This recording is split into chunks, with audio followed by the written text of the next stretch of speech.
Okay, so you know the feeling. It's 2 a.m., you're staring at the ceiling, and your brain just will not shut off. So what do? You probably reach for your phone, type in guided meditation for sleep, and let some calm voice talk you down.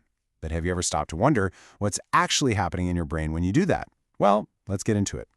It always starts with a tone like this, right? Super soothing, with phrases that feel like a warm blanket. The voice is just so calm, so reassuring, and it promises that sleep is going to come find you. You don't even have to try. And honestly, it's such a comfort in the middle of the night.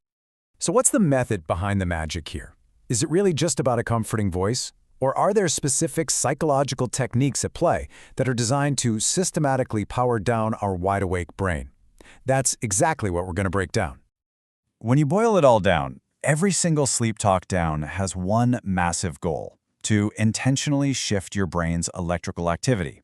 We're talking about literally hacking your own mind, to go from that state of anxious, wide-awake thinking to one of deep, deep relaxation. And here's the more formal definition. A sleep talk down is not just some relaxing background noise. It's a guided, structured process. It's all about moving your brain out of those high-frequency beta waves. That's when you're problem-solving and worrying, and easing it down into the much slower, calmer alpha and theta waves. That's the sweet spot for meditation and light sleep. Let's really paint a picture of these two states. On one side, you've got beta waves, which you can just call your monkey mind. It's that part of your brain that's jumping all over the place, making to-do lists, replaying conversations, you know the drill. And on the other side, that's your midnight reset. That's the goal. That relaxed, drowsy, calm state where sleep can finally take over. So how do we get there? Well, the first big technique builds a kind of bridge between your body and your mind. It's called progressive muscle relaxation, and it uses physical feelings to send a really powerful message of safety straight to your brain. Oh, you've definitely heard a narrator guide you through this one. They'll tell you, bring your awareness to your feet. Tense all the muscles in your feet. Hold it. And now, release. And then you move up your body to your calves, your thighs, your hands. It's this simple, systematic process of tensing and just letting go. Now, that physical act of releasing tension, it's not just about feeling a little less tight. It's a direct trigger for your parasympathetic nervous system. Think of this as the complete opposite of your fight or flight response. You are literally, physically telling your brain, hey, there's no threat here. It is safe to power down.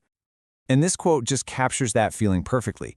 Every time you let a muscle group go limp, you're not just relaxing it. You're sending another signal that gives your mind permission to let go too. It really does feel like you're physically sinking into rest. Okay, so your body is starting to get the message. But what about your mind? It can still be racing a mile a minute. This next set of strategies is designed specifically to tackle and quiet down that monkey mind. So, the number one enemy of sleep is something psychologists call rumination loops. This is when your brain latches onto a single worry or a problem or an embarrassing thing you said 5 years ago and just plays it over and over and over. It's like a broken record stuck on a stressful song, and it is so hard to stop. So to break these loops, sleep talk downs use a couple of really clever tricks. The first is called the cognitive shuffle. That's where you're asked to picture totally random, boring objects. The second, and probably more common one, is guided visualization, where the narrator tells you a story, leading you to a peaceful beach or through a magical forest. I absolutely love this metaphor because it's so spot on. When you're stuck in one of those rumination loops, your mind is basically a projector stuck on a bunch of stressful slides. These techniques work by forcing a slide change. Suddenly, you're not thinking about your work email, you're thinking about a teacup, or a banana, or a ladder. The images are so random that the anxious loop just breaks. It can't continue. All right, so we've covered the body, we've covered the mind. This last technique is maybe the most direct, most physical intervention of them all. It's a true biological hack that uses your own breath to order your body to relax. You may have heard of this one. It's a super simple but incredibly powerful pattern. The 4-7-8 breathing method. It's easy. You breathe in for a count of 4.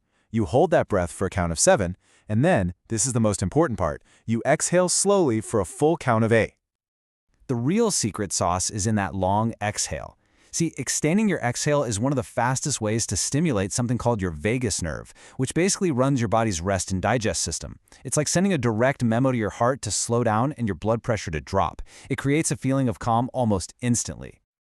And that is exactly why narrators will often call the breath an anchor.